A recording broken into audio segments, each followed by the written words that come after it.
கிறித்தவர்கள், இஸ்லாமியர்கள் ஆகிய சிறுபான்மை சமூகத்தினருக்கு எதிரான வெறுப்பு அரசியலை ஆழ விதைத்து வருகின்றனர். தமிழ்நாடு உறுதியளிக்கப்பட்ட ஓய்வூதிய திட்டம் என்கிற பெயரில் ஒரு புதிய திட்டத்தை மாண்புமிகு முதல்வர் அவர்கள் அறிவித்திருக்கிறார். அவர்கள் அதிமுக இங்கே எதிர்க்கட்சி அல்ல, நாங்கள் தான் எதிர்க்கட்சி என்று காட்டுவதில் முனைப்புடன் செயல்படுகிறார்கள். தேர்தலை ஒட்டி பாஜகவுடைய தலைவர்கள் தமிழ்நாட்டுக்கு இனி அடிக்கடி வருவார்கள். திமுகவை, திகாவை அல்லது திராவிட இயக்கங்களை விமர்சிக்கிற போது திருமாவளவன் ஏன் முந்திக் கொண்டு வருகிறார் என்று பலர் கேட்கிறார்கள்.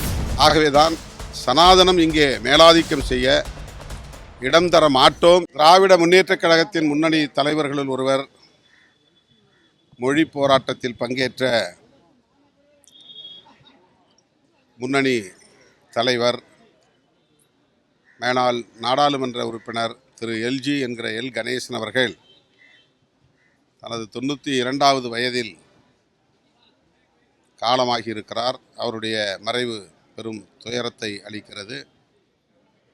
மாணவ பருவத்தில் அவர் இந்திய எதிர்ப்பு போராட்டத்தை முன்னின்று வழிநடத்தியவர், களம் கண்டவர். முத்தமிழறிஞர் கலைஞர் அவர்களுக்கு தோள் கொடுத்து துணை நின்றவர். அவருடைய மறைவு தமிழ் இனத்திற்கு நேர்ந்த ஒரு பேரிழப்பு. அவருக்கு எமது விடுதலை சிறுத்தைகள் கட்சியின் சார்பில் எமது செம்மாந்த வீர வணக்கத்தை செலுத்துகிறோம். அவரை இழந்து வாடுகிற குடும்பத்தினருக்கு எமது ஆழ்ந்த இரங்கலையும் தெரிவித்துக் கொள்கிறோம். நாளை விடுதலை சிறுத்தைகள் கட்சியின் சார்பில் சென்னை சைதாப்பேட்டையில் பனகல் மாளிகை அருகே மாலை 3 மணி அளவில் கிறித்தவர்கள் மீதான சங் பரிவார்களின் வன்முறை தாக்குதல்களை கண்டித்து ஆர்ப்பாட்டம் எனது தலைமையில் நடைபெறுகிறது.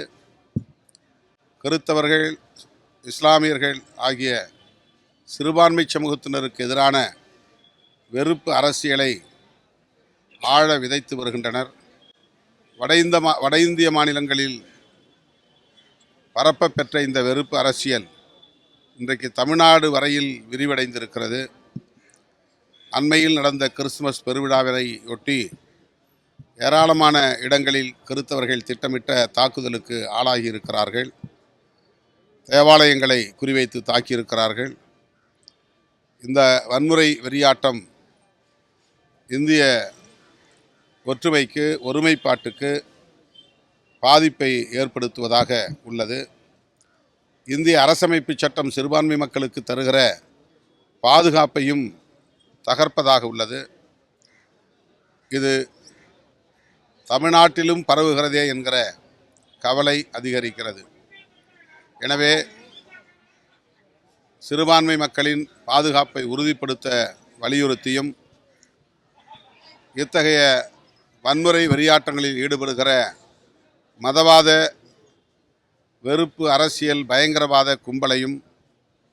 கும்பலை கண்டிக்கவும் இந்த ஆர்ப்பாட்டத்தை ஒருங்கிணைக்கிறோம். ஜனநாயக சக்திகள் இந்த ஆர்ப்பாட்டத்தில் பரவலாக பங்கேற்க வேண்டும் என்று வேண்டுகோள் விடுக்கிறேன். பென்ஷன் திட்டம் குறித்து தமிழ்நாடு அரசு அறிவித்திருக்கிற இந்த அறிவிப்பு அரசு ஊழியர்கள் அனைத்து தரப்பினராலும் வரவேற்கப்படக்கூடியதாக உள்ளது. இதில் மீண்டும் அந்த கான்ட்ரிபியூட்டரி என்கிற பங்கேற்பு திட்டம் இடம்பெற்றிருக்கிறது என்றாலும் கூட அரசு ஊழியர்கள் பெருமளவில் பயன்பெறக்கூடிய வகையில் தமிழ்நாடு உறுதியளிக்கப்பட்ட ஓய்வூதிய திட்டம் என்கிற பெயரில் ஒரு புதிய திட்டத்தை மாண்புமிகு முதல்வர் அவர்கள் அறிவித்திருக்கிறார். ஜாக்டோ ஜியோ அமைப்பு இதனை வரவேற்கிற வகையில் முதலமைச்சரை சந்தித்து நன்றி தெரிவித்திருக்கிறார்கள். மாண்புமிகு முதல்வர் அவர்களின் இந்த நடவடிக்கையை விடுதலை சிறுத்தைகள் கட்சியின் சார்பிலும் வரவேற்று நன்றியையும் தெரிவித்துக் கொள்கிறோம். பாஜக தரப்பு வரவேற்கும் என்று எதிர்பார்க்க முடியாது. அவர்கள் அதிமுக இங்கே எதிர்க்கட்சி அல்ல, நாங்கள் தான் எதிர்க்கட்சி என்று காட்டுவதில் முனைப்புடன் செயல்படுகிறார்கள். அதிலே ஒரு நடவடிக்கையாக இதை நான் பார்க்கிறேன். சார், இப்போ நிறைய ஓய்வூதிய திட்டத்தை அமல்படுத்தினாலும் இந்த தூய்மை பணியாளர்கள் வந்து இதுவரைக்கும் பேச்சுவார்த்தை நடத்தலன்னு சொல்லிட்டு கடுமையாக போராட்டம் பண்ணிட்டு வராங்க. இடைநிலை ஆசிரியர்களும் ஒருபுறம் போராடி கொண்டிருக்கிறார்கள். சம வேலை சம ஊதியம் வழங்க வேண்டும் என்கிற அந்த கோரிக்கையை தமிழ்நாடு அரசு பரிசீலிக்க வேண்டும். அவர்களுக்கு 10 ஆண்டுகளுக்கு மேற்பட்ட நிலுவை ஊதிய உயர்வுக்கான நிலுவை இருப்பதாக சொல்லுகிறார்கள். அவ்வளவையும் இப்போது நிறைவேற்ற முடியாவிட்டாலும் கூட 5 அல்லது 6 ஆண்டுகளுக்கான நிலுவைத் தொகையை முதலில் வழங்குவதற்கு அரசு முன்வர வேண்டும் என்கிற கருத்தையும் அவர்கள் முன்வைத்திருக்கிறார்கள். எனவே இடைநிலை ஆசிரியர்களின் சமவேலை சம ஊதியம் என்கிற அந்த கோரிக்கைக்கு 6வது ஊதியக் குழுவினால் ஏற்பட்ட இந்த முரண்களை களையக்கூடிய வகையில் அரசு உரிய நடவடிக்கைகளை மேற்கொள்ள வேண்டும். அடுத்து அமையவிருக்கிற 8வது ஊதியக் குழு இவற்றை முழுமையாக ஆய்வு செய்யும் என்றாலும் கூட இந்த ஊதிய உயர்வுக்கான நிலுவைத் தொகையை உடனடியாக வழங்குவதற்கு தமிழ்நாடு அரசு முன்வர வேண்டும் என்று இடைநிலை ஆசிரியர்களின் சார்பில் நான் வேண்டுகோள் விடுக்கிறேன். அதேபோல் நீங்கள் கேட்ட தூய்மை பணியாளர்களின் போராட்டம், நாங்கள் தொடக்கத்திலிருந்து அந்த 2 வார்டுகளில் உள்ள தூய்மை பணியாளர்கள் தொடக்கத்தில் வைத்த ஒரே கோரிக்கை NULM திட்டத்திலேயே நாங்கள் தொடர்ந்து பணியாற்ற எங்களை அனுமதிக்க வேண்டும் என்பதுதான். பணி நிரந்தரம் என்பது கூட 2வது பட்சம்தான். தனியாரிடத்தில் எங்களை ஒப்படைக்காமல் புதிதாக நீங்கள் எடுக்கப் போகிற தூய்மை பணியாளர்களை உங்கள் விருப்பப்படி அவுட்சோர்சிங் முறையிலே எடுத்துக்கொண்டால் கூட எங்களை பல 10 ஆண்டுகளாக பணியாற்றி கொண்டிருக்கிற எங்களை அதே பழைய NULM திட்டத்தின் அடிப்படையிலேயே பணியாற்றுவதற்கு அனுமதிக்க வேண்டும். அதனை மாற்றக்கூடாது என்கிற அந்த கோரிக்கை ஜனநாயகபூர்வமான ஒரு கோரிக்கையாக அரசு ஏற்று பரிசீலனை செய்து அவர்களுக்கு தீர்வு சொல்ல வேண்டும், நீதி வழங்க வேண்டும் என்று விடுதலை சிறுத்தைகள் கட்சி மீண்டும் மீண்டும் வலியுறுத்துகிறது. அமித்ஷா அவர்கள் இன்னைக்கு தமிழகம் வருகிறார். இதுக்கப்புறம் பல தொடர் நிகழ்ச்சிகளில் தேர்தலையொட்டி பாஜகவுடைய தலைவர்கள் தமிழ்நாட்டுக்கு இனி அடிக்கடி வருவார்கள். அது அவர்களுடைய தேர்தல் பிரச்சார உத்திகளுள் ஒன்று. ஆகவே தேர்தல் நேரங்களில் அவர்கள் தமிழ்நாட்டு மக்களை சந்திப்பது ஜனநாயகபூர்வமான நடவடிக்கைகளுள் ஒன்று என்கிற நிலையிலே மேற்கொண்டு அதில் கருத்து சொல்வதற்கு எதுவும் இல்லை. தமிழ் மக்களின் மகிழ்ச்சிக்குரிய ஒரே பண்டிகை, தமிழர்கள் காலம் காலமாக கொண்டாடப்பட்டு வருகிற பண்டிகை தமிழர் திருநாள் என்கிற பொங்கல் பண்டிகை. அவர்களை மகிழ்ச்சியோடு அந்த பண்டிகையை கொண்டாடுவதற்கு தமிழ்நாடு அரசு பொங்கல் பரிசு அறிவித்திருக்கிறது. அதை விடுதலை சிறுத்தைகள் கட்சி வரவேற்கிறது. நிதி ஆதாரத்தை அடிப்படையாக கொண்டு பொங்கல் பரிசு தொகையை வரையறை செய்கிறார்கள். எனவே மக்களுடைய கோரிக்கைகள் ஒவ்வொரு ஆண்டும் கூடுதலாக உயர்த்தி தர வேண்டும் என்பதாக உள்ளன. மாண்புமிகு முதல்வர் அவர்கள் ஒவ்வொரு தரப்பாரின் கோரிக்கைகளையும் கனிவோடு பரிசீலிக்கக்கூடியவர். வாய்ப்பிருந்தால், ஏதுவான சூழல் இருந்தால் பரிசீலிப்பார் என்று நம்புகிறேன். சீமான் வந்துட்டு உங்களையும் திரு ராமதாஸை வந்துட்டு இளைய தலைமுறைக்கு வந்து பெரியாரா எடுத்துக்காட்டா சொல்லியிருக்காரு சார். அது நீங்க எப்படி பார்க்குறீங்க? கடும் வார்த்தை போர் 2 பேருக்கு இருந்த மட்டும் உங்களை வந்து ஒரு எடுத்துக்காட்டா சொல்லியிருக்காரு.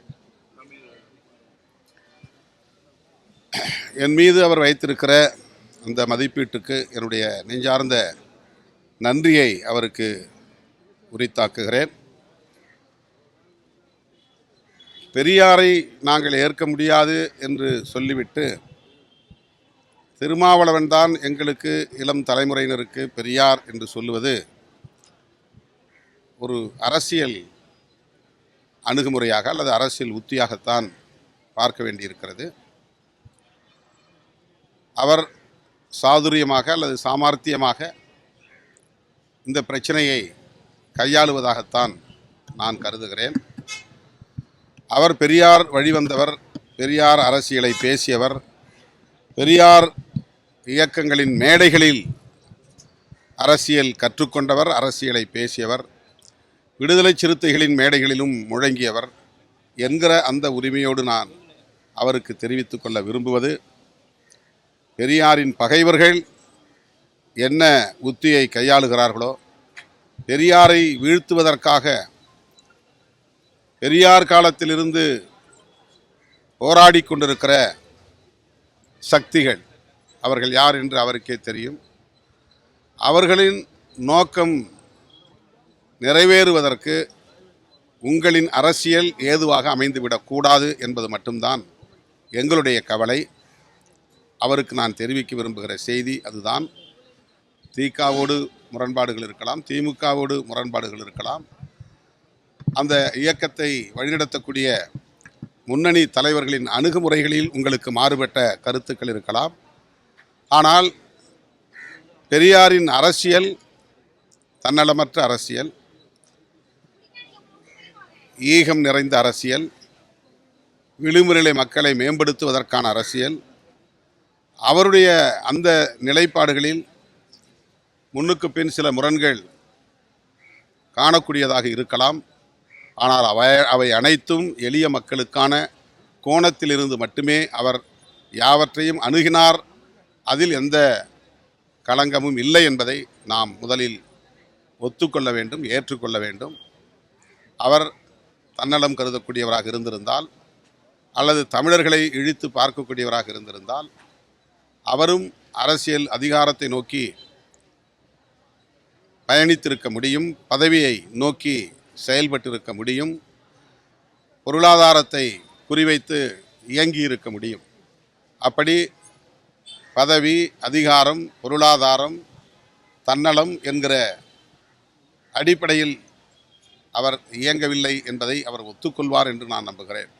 எனவே பெரியாருடைய பங்களிப்பை, அவருடைய ஈகத்தை நாம் எந்த வகையிலும் குறைத்து மதிப்பிடக்கூடாது, கொச்சைப்படுத்தக்கூடாது என்பது எம்முடைய வேண்டுகோள்.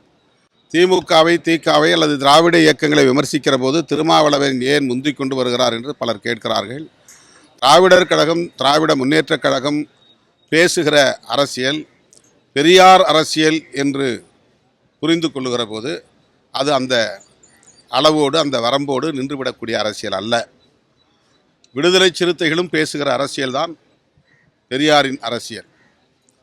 அம்பேத்கரும் பெரியாரும் ஒரே நேர்கோட்டில் பயணித்தவர்கள், செயலாற்றியவர்கள், விளிம்புநிலை மக்களை அதிகார வலிமைப்படுத்துவதற்காக தம்மை ஒப்படைத்துக் கொண்டவர்கள். எனவே விடுதலை சிறுத்தைகள் பேசுகிற அரசியலுக்கு இத்தகைய கடுமையான மூர்க்கமான தாக்குதல்கள் நிகழுமேயானால் விடுதலை சிறுத்தைகள் அதை கண்டும் காணாமல் எப்படி விலக முடியும்? நாங்கள் பேசுகிற அரசியலின் அடிப்படையிலேயே, அடித்தளத்திலேயே கை வைப்பதாக இருக்கிற போது விடுதலை சிறுத்தைகளுக்கும் அதிலே பொறுப்புண்டு என்கிற அடிப்படையில் தான் நாங்கள் எதிர்வினை ஆற்றுகிறோம். மற்றபடி எங்களுக்கு தனிப்பட்ட முறையில் யார் மீதும் காழ்ப்பு இல்லை. திரு சீமானவர்கள் மீதும் எங்களுக்கு காழ்ப்பு இல்லை. சார், திருச்சியில் வந்து சமத்துவத்துக்கும் சனாதனத்துக்கும் இடையே தான் யுத்தம் சொல்லியிருந்தீங்க. ஆனால் தமிழிசை அது கடுமையாக விமர்சித்தாங்க. தமிழ்நாடே இன்னும் சமத்துவத்துக்கு தான் போராடிக்கிட்டு இருக்கு, நிறைய போராட்டங்கள் நடந்துகிட்டு இருக்கு. இதில் வந்துட்டு அன்னைக்கு பேசியிருக்காரு. சமத்துவத்திற்கான போராட்டம் என்பது ஒரு குறிப்பிட்ட காலக்கெடுவுக்குள் முடிந்துவிடக்கூடிய ஒன்று அல்ல. எல்லா தளங்களிலும் அந்த போராட்டங்கள் இன்னும் கூர்மையடைய வேண்டும், தீவிரப்பட வேண்டும். அடுத்தடுத்த தலைமுறைகளிலும் இந்த போராட்டம் தொடரும். நம்முடைய தலைமுறைகளை தாண்டியும் இந்த போராட்டம் தொடர வேண்டுமானால் சமத்துவத்திற்கான போராட்டம் நீர்த்து போகாமல் பாதுகாக்க வேண்டிய பொறுப்பும் விடுதலை சிறுத்தைகளுக்கு உள்ளது. ஆகவேதான் சனாதனம் இங்கே மேலாதிக்கம் செய்ய இடம் தர மாட்டோம் என்று நாங்கள் எங்கள் பார்வையிலிருந்து, எங்கள் கொள்கைகளிலிருந்து நாங்கள் எங்களுக்கான செயல் திட்டங்களை வரையறுக்கிறோம். அவ்வளவுதான். ஆகவே சனாதன சக்திகள் வலிமை பெறுவதை தமிழ்நாட்டு மக்கள் ஒருபோதும் அனுமதிக்க மாட்டார்கள் என்று நான் பெரிதும் நம்புகிறேன்.